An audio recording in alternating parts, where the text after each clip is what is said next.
cerita untuk menjadi anak soleh itu kan diperlukan orang tua yang soleh.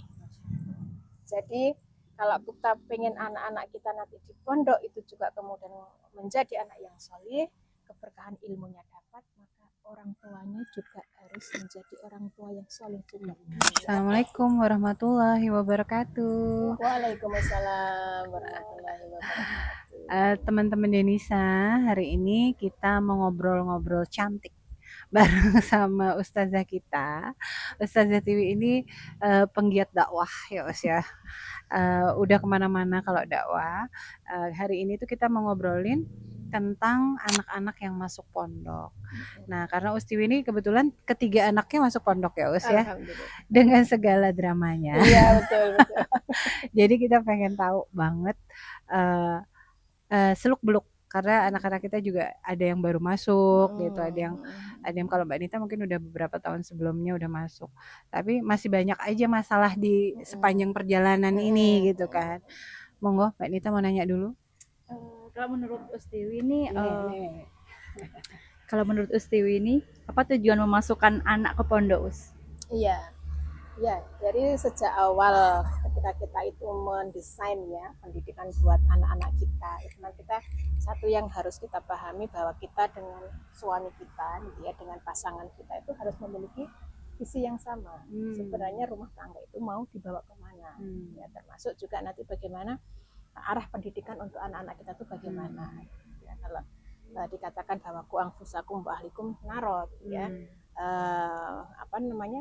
Keluarga itu kan harus menjaga gitu ya, saling menjaga dari api neraka ya. Api neraka, gitu. Sehingga itu yang menjadi target ya dari keluarga. Biasanya ya orang tua yang menginginkan anaknya itu ke pondok biasanya menginginkan bahwa nanti anak-anak kita, seluruh keluarga itu nanti akan bersama-sama di surganya Allah. Masya Allah.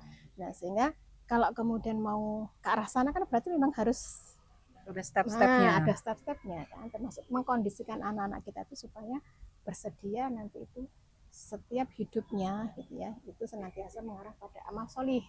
Nah, amal solih ini kan biasanya butuh ilmu. Gitu. Ya kita tidak menafikan bahwa di luar pondok juga ada. Gitu, ya, tetapi kita melihat bahwa memang di pondok itu biasanya lebih terkondisikan ya, bahwa terkait dengan bagaimana mendidik karakter, bagaimana mendisiplinkan, membangun habit dan sebagainya itu ada jadwal-jadwalnya sudah ya. Jadi kan 24 jam itu mereka dididik untuk bagaimana mengaplikasikan ya hidup sesuai dengan bagaimana Allah dan Rasulnya itu memberikan panduan. Sehingga harapannya ya nanti anak-anak juga akan senantiasa ingat itu begitu. Dan itu tidak mudah. Iya. Berarti anak-anak juga harus tahu visi misi keluarga dulu ya pertama ya. Iya. Jadi mereka masuk itu dengan sukarela gitu. Dengan sukarela. Dengan kesadaran penuh bahwa mereka harus belajar gitu. Betul, ya. Iya. Tapi kan ada stigma juga yang aku tuh dibuang di pondok gitu. Itu gimana cara menyampaikannya, Us?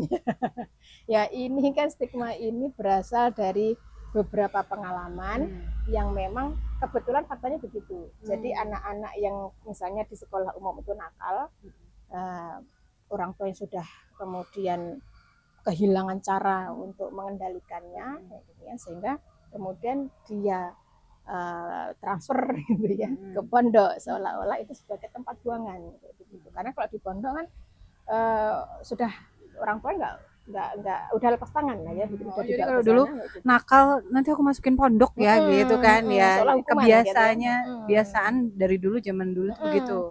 Karena pondok kan nggak enak ya, kehidupan di pondok tidak enak. Misalnya makanan, bisa jadi mungkin hanya berlaukkan tahu tempe atau kerupuk. Biasanya di rumah makannya pakai ayam, pakai telur, macam-macam kayak semua gitu. Serba nyaman. Kemudian mau minum apa saja bisa, mau jajan apa saja bisa. Kalau di pondok kan ada batasan-batasan. Iya betul kayak begitu. Makanan itu juga dibatasin. Mau minta apa-apa juga ada waktu-waktunya. Bahkan penjengukan kan juga dibatasin kayak begitu. Jadi mau tidak mau anak-anak ini dididik untuk bisa mengelola dirinya. Ketika dia ada keinginan, gitu ya, betul itu masalah qanaah ini penting sekali, bahwa segala hal yang ada di dunia itu kan sebenarnya kan cukup untuk manusia. Tetapi ketika keinginan itu tidak didasari karena iman, ya, maka akan jatuhnya jadi berlebih-lebihan. Nah, anak-anak kita di pondok itu diajarin untuk bersifat qanaah, makan dengan seadanya, Ya, Bersyukur gitu ya, penuh alhamdulillah. bersyukur, kayak gitu. Betul kayak gitu. Karena ketika dia dengan keadaan yang terbatas sederhana tadi dia tidak bisa mengadopsi, tidak bisa kemudian dia beradaptasi gitu ya. Yang susah kan mereka sendiri. Iya. Mau nggak makan lapar, Iya, ya kan? iya benar. Ya, mau nggak mau harus menerima kan. Terus kendalanya apa nih selama ini? Maksudnya apa ya, drama-dramanya gitu ya. Kendala anak masuk pondok. Iya, macam-macam gitu ya. Masing-masing mungkin para orang tua pasti berbeda-beda gitu ya pengalamannya. Kan termasuk anak saya itu pada waktu awal-awal kan kita memang sudah sounding itu sejak SD ya. Kan kita biasanya Umur berapa? umur sekarang sudah 14 tahun ya, ada kelas 2. Dari kelas Sudah mulai Satu. dari kelas 1 itu sudah kita sounding karena kakak-kakaknya kan sudah di pondok duluan. Kalau yang kakaknya awal ya sejak TK itu sudah diinformasikan gitu ya bahwa nanti kita di pondok dan sebagainya, itu sudah disounding bahwa kelebihannya pondok seperti apa, kemudian betapa nikmatnya berada di pondok, kemudian ya termasuk visi misi tadi itu bahwa kita menginginkan nanti anak-anak kita itu nanti akan bersama-sama dengan orang tuanya masuk ke surga bersama-sama kayak begitu. Itu menjadi anak-anak yang soleh-solehat tadi itu, termasuk menjadi para penghafal Quran. Nah, itu kalau di sekolah yang umum penghafal Quran kan tidak tersedia ya. Nah, sehingga mau tidak mau ya kita berjuang sendiri kalau mau ya. betul kayak gitu. Sehingga yang kita berikan adalah motivasi akhirat ini yang harus kita sounding kepada anak-anak kita gitu. Dan itu kalau kemudian kita melakukannya dengan reasonable gitu ya, why-nya itu tertangkap oleh anak, kenapa kok dia harus masuk ke pondok, insya Allah itu akan memudahkan mereka itu untuk bisa menerima. Ini kasus misalnya anak saya itu pernah dia cerita bahwa 1-2 hari di pondok itu nangis, tapi dia nggak mau cerita ke kita. Ceritanya itu setelah beberapa bulan setelahnya gitu ya, setelah penjengukan, setelah beberapa kali penjengukan gitu, aku dulu itu ya cerita gitu ya, pas waktu awal-awal Jadi dia itu nangis gitu ya. berusaha mengatasi masalahnya sendiri Iya, dulu. betul. Masya Allah.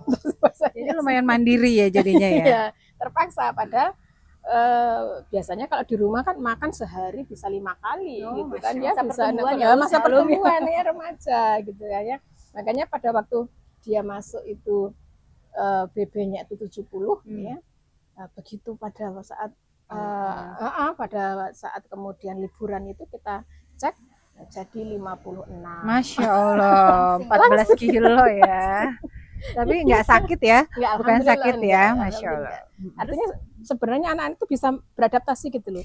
Hanya saja memang orang tuanya itu memang harus pegel ya, harus harus tega ya. Ngerengek-rengek itu ya didengerin aja dulu gitu ya, dimotivasi gitu ya Ustaz. Ketika misalnya dia nulis surat pertama gitu ya, mengatakan bahwa Umi di pondok ini yang paling jarang, paling langka itu adalah lauk ayam. Daging. Oh, ayam. Ayam itu bagi Umi kan langka. Begitu ya. Itu di surat pertamanya dia sudah bilang begitu. Artinya ada rasa rindu dengan makanan rumah dan sebagainya, itu ada, sempat ada, tapi mereka bisa beradaptasi. Ya, biasanya itu yang tidak tahan itu justru orang tuanya. Orang tuanya tuh yang karena saking rindunya itu pengen segera ditelepon ustadzahnya, bagaimana anak saya, kemudian minta difotoin, divideoin kegiatan anak-anaknya. Iya benar, update terus. Kadang-kadang kayak OVT begitu. juga ya, aduh anakku kurus. Nah, iya, kayak gitu. Padahal ya sebenarnya hilang. padahal ya anak-anak biasa saja. Setelah kemudian mereka bertemu dengan teman-temannya, apalagi kalau kemudian teman-temannya jauh ya, dari berbagai macam kota provinsi kan, mereka mulai bisa berpikir, oh teman-temanku yang jauh saja bisa survive, apalagi aku yang tidak Dengan kondisi keluarga yang beda-beda lagi ya, Iya, backgroundnya.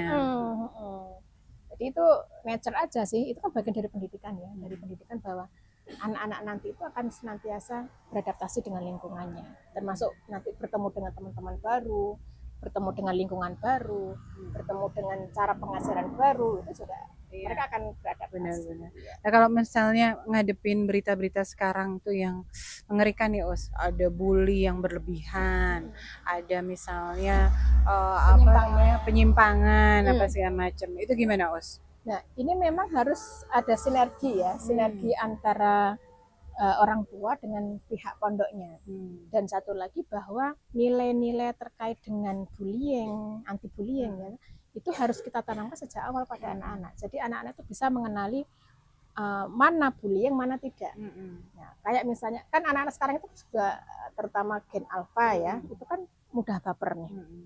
Bilangnya bercanda gitu, bercanda tapi kemudian berlebihan. Ternyata temannya merasa tidak. Tidak. Saya salah satu yang sering saya ulang-ulang pada anak saya itu adalah bercanda itu kedua belah pihak happy. Harus ridho. Ya, begitu. Jadi kalau kemudian bercanda itu sudah ada salah satu yang tidak happy, harus di stop. Berarti sudah ada yang nggak nyaman, stop dan minta maaf. Nah, itu untuk menanggulangi supaya kemudian tidak terjadi bullying. Karena orang dengan level-level tertentu itu kan memang tingkat bercandanya berbeda-beda. Ya, gitu. Kalau kebiasaan di rumah bercanda, kemudian temannya yang satunya enggak, itu kan juga akan berbeda perimeter bercanda. Gitu. Nah, itu seringkali saya ulang begitu. Bercanda itu kadang-kadang pada satu level tertentu sudah enggak lagi bercanda. Kalau lagi temennya lagi capek, lagi sedih gitu ya. Kondisinya. Betul, termasuk juga kemudian penyimpangan gitu. Kalau penyimpangan ini terkait dengan satu juga dari rumah ya. Fondasi itu dari rumah. Nilai-nilai yang boleh dan tidak boleh ya, do and don't-nya di dalam melakukan amal tidak sesuai dengan syariat atau tidak, itu anak-anak harus clear. Bahwa misalnya mengatakan sesuatu yang tidak ahsan, mana nih batasan-batasannya yang boleh dan tidak boleh. Kemudian jahilin temannya itu sampai mana gitu ya. Bagian tubuh yang boleh dipegang enggak gitu ya. Itu harus sudah sampai kepada anak, sehingga ketika kemudian mereka nanti di lingkungan yang baru mengalami hal-hal yang semacam itu mereka sudah bisa mereaksi. Aku nggak suka gitu. Dia harus menyampaikan ketidaksukaannya. Penolakan itu harus dia sampaikan begitu, bahwa aku nggak suka kalau kemudian dadaku diraba-raba atau kemudian apa ya bagian tubuh tertentu gitu ya. Biasanya kita sudah sampaikan ya, batasan-batasan mana aurat ya, itu harus sampai kepada anak. Bisa jadi ada temannya yang belum disampaikan oleh orang tuanya sehingga tidak tahu. Saya biasanya mengatakan sama anak-anak, kalau kamu melakukan sesuatu tidak nyaman, katakan. Keberatanmu itu harus kamu sampaikan. Ya, begitu, termasuk misalnya tadi ya terkait dengan bullying kan ada verbal gitu ya, ada dengan fisik gitu ya, ada juga kemudian secara sosial, misalnya dengan dijauhi, sedangkan grouping kayak gitu ya, iya kayak begitu, ngegap kayak begitu. Kalau kamu tidak nyaman, katakan kayak begitu. Itu adalah salah satu jenis antisipasi penolakan terhadap hal-hal yang tidak dia sukai, gitu. Sehingga orang lain tahu bahwa aku harus berhenti karena tidak suka orang ini kita melakukan seperti itu. Ini harus sampai kepada anak. Kalau fisik udah boleh misalnya temennya nendang nih, boleh nggak dibalas nendang atau diam aja? Ya, kalau terkait dengan fisik gitu ya, fisik ini kalau harus dikatakan keberatannya dulu nih. Kalau misalnya ditendang gitu ya, sampaikan keberatan, aku nggak suka kamu tendang gitu. Nah, kalau sudah 3 kali, kalau anak saya kasih izin untuk membalas, supaya orang lain itu juga tahu menghormati dia punya pembelaan untuk dirinya. Jadi dia punya harga diri gitu ya, ada punya harga diri yang menjadi benteng dia ketika dia disakiti oleh orang lain. Dulu pernah anak saya itu pernah mengalami kekerasan semacam itu, pernah di sekolahnya ya, dikebukin rame-rame.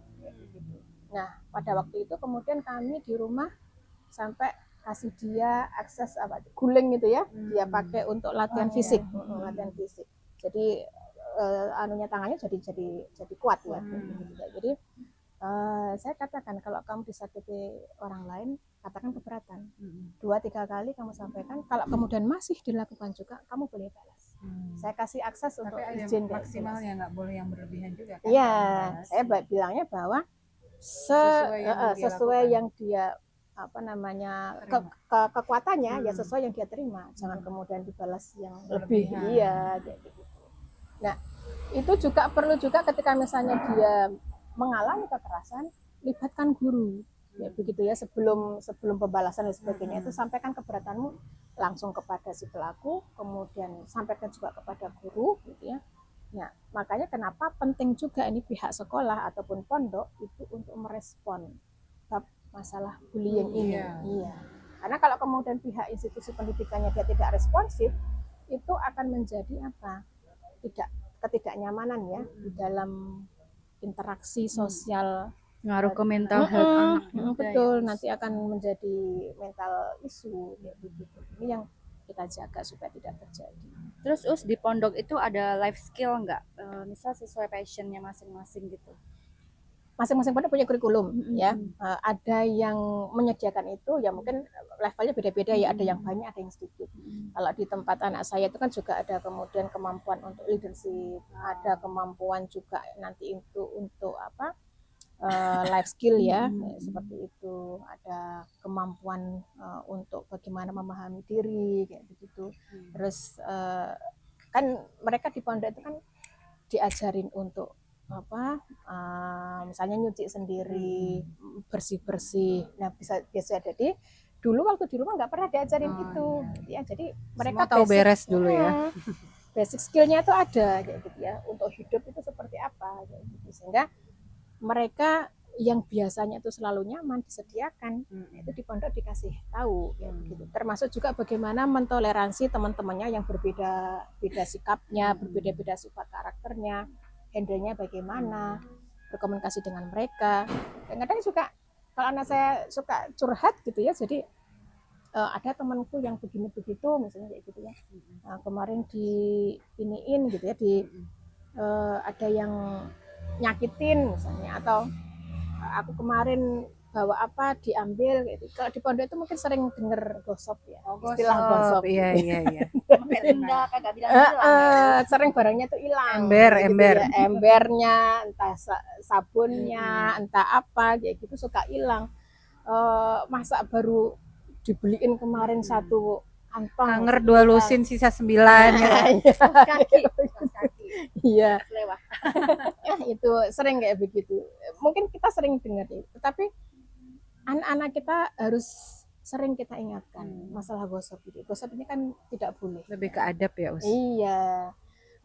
Mengambil atau menggunakan sesuatu yang tanpa izin gitu ya, atau mengambil hak orang lain itu kan dosa.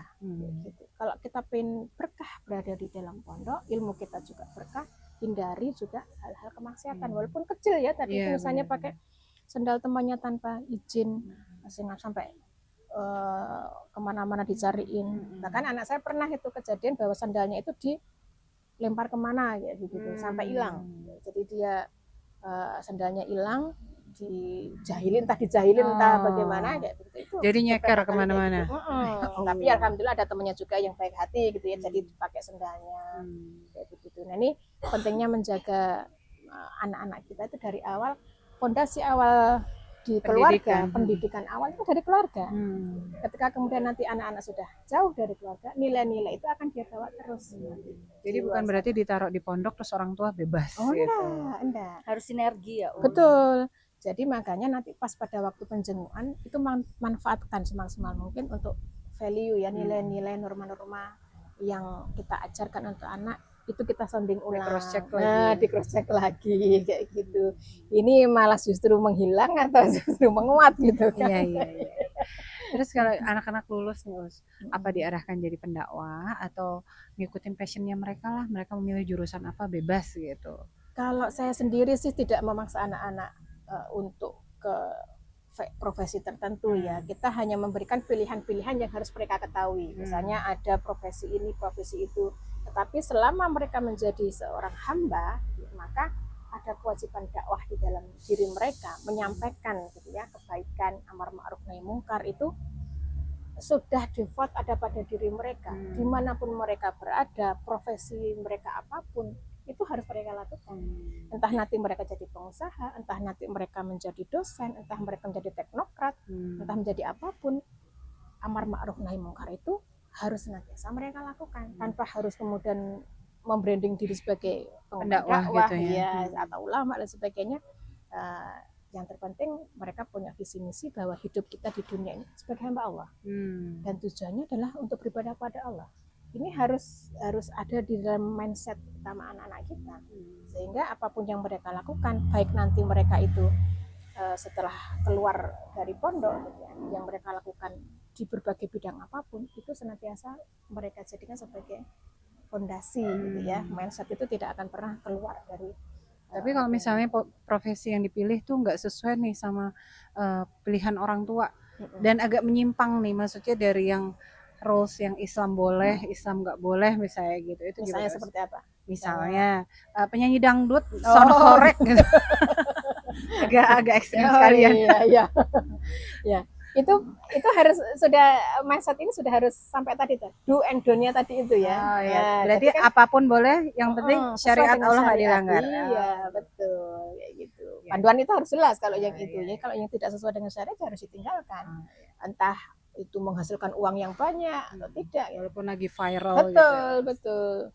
Ya, termasuk saya sempat kaget juga anak saya yang SMP kelas 1 ya di pondok ini, sempat ujuk-ujuk itu pada waktu pensiunan tanya tentang tentang Bitcoin gitu kan. Bitcoin itu bisa dengar di mana itu ya? Itu ya sempat kemudian jadi pembahasan kita pada waktu penjenguan. Apa sih Bitcoin? Jadi diskusi ya, Us.